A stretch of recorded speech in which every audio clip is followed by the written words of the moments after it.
Good morning, Professor Garlick. How wonderful it is to see you again, Lenora dear. Oh, here. You'll need these for today's class.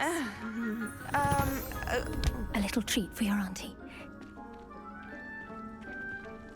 Ah, hello. Class, please welcome the newest rose in our garden. We do look forward to growing together. How thrilling it is to have everyone back together again. This year will be filled with enchantment and excitement, but the most important thing cultivated in herbology is knowledge. The prudent herbologist is no more afraid of the venomous tentacular than the bouncing bowl. Now then, today we will be acquainting ourselves with the mellifluous tuber known as the mandrake root. Accio. Let's see if we can't make our fibrous friends a bit more comfortable, shall we? First, let's protect our ears.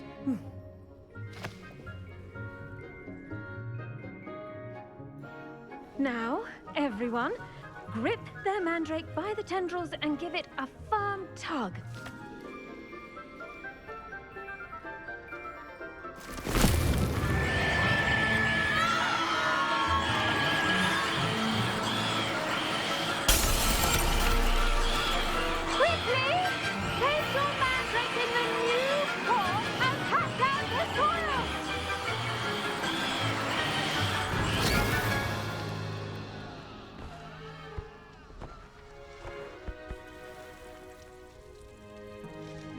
The soil should envelop the root like a warm, dirty blanket, putting the mandrake right at ease.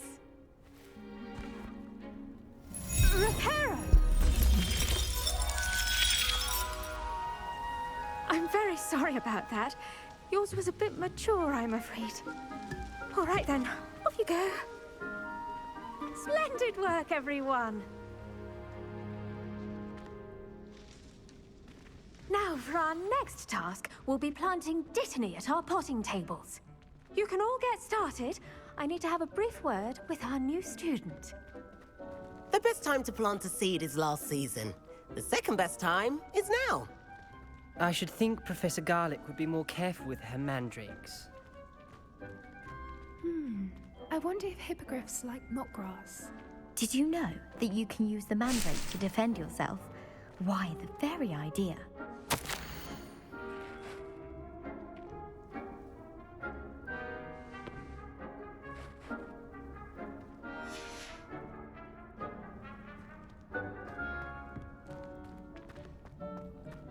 I do wonder about Professor Fig. He's hardly ever in his classroom. Most strange.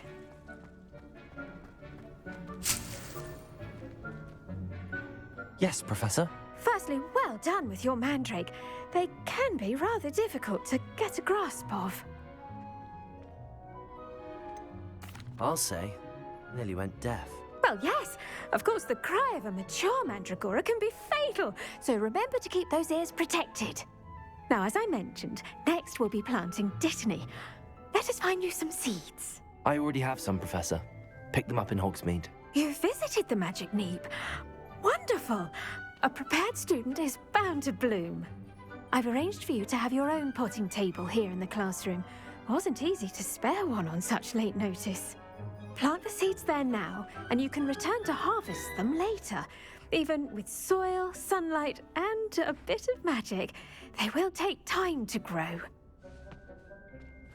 Let's see how to balance my star thistle arrangement. Miffler's Fancy or roses? Pardon me, Professor. What am I supposed to do with the dittany seeds? Your part in all this floral alchemy is simple.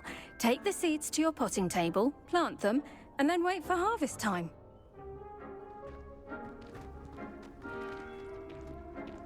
Dittany's restorative properties make it a vital ingredient in the Wiggenweld potion, as you all should know from Professor Sharp's class.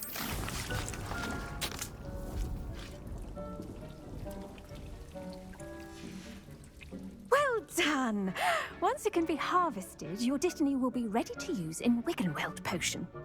I'll let Professor Sharp tell you about that. Now, what say we branch out? Introduce you to a different sort of flora, the Chinese chomping cabbage. You'll find that some plants are better suited to uses outside of a cauldron. The cabbages do get testy without something to chew. Fortunately, I have a dummy for them to gnaw on. Here, dear, and let them have a good chomping. Yes, Professor. They're in the other greenhouse. It's just at the end of the footbridge leading out of this room. Your classmate, Mr. Pruitt, has kindly offered to accompany you. Come back and see me when you're finished. Oh, and mind your fingers. They do bite.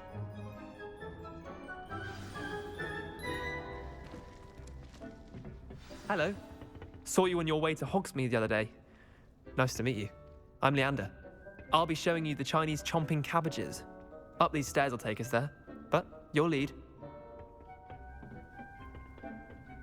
Nice work in Defense Against the Dark Arts, by the way. Excuse me? Your duel with Sebastian! And he's good. Thinks he's really good. But you outright slaughtered him. It was brilliant. Oh. Well, thank you. I nearly put Sebastian in his place myself. I mean, I would have, if Hecate hadn't stopped me. Didn't she stop that dragon skull from crushing you? Typical Slytherin trick, dropping a dragon skull on someone during a fight. We Gryffindors fight with honor. And, Ravenclaws too. At least you did.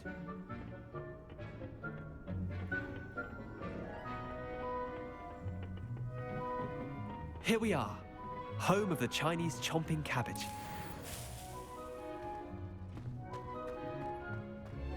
Go. Now, see that dummy? Just toss the cabbages at it, and they'll do the rest.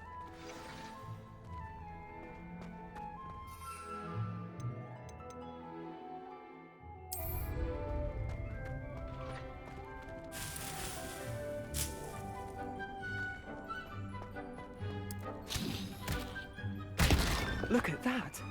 They'll chomp on anything they can get their mouths on. Mum planted some in her garden last year to keep the gnomes out.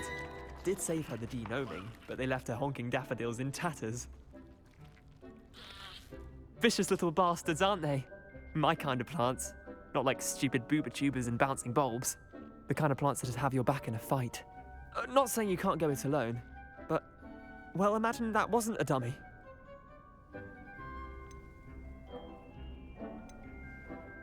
Trust me, Leander. I was imagining it the entire time. You were? I mean, of course, you're, not someone to be trifled with. I see that. Dogweed and deathcap has more of them, if you're keen. Other plants too. Ones your parents wouldn't plant in the garden. You get the idea. Anyway, we, probably ought to head back to class. Take your time. I'll see you back in class.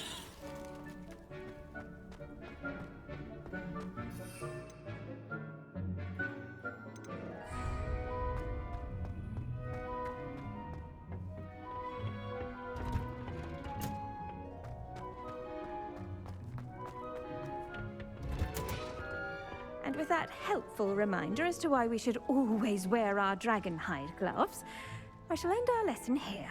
Terribly sorry, Mr. Clopton. I tended to the Chinese chomping cabbages, Professor. Remarkable plants, aren't they? I hope they weren't too much trouble. Oh, don't see any bite marks or missing digits. And good, as you do seem to be quite green-fingered. Oh, I'm eager to see your skill in the soil continue to blossom. Magical plants have so much to offer. I'm eager to learn more. I'm glad. Herbology is a bounteous subject. Tend to your garden, and it will tend to you. Huh. Well, I suppose that's everything. Do come by for a chat sometime. I so enjoy checking in with my new students.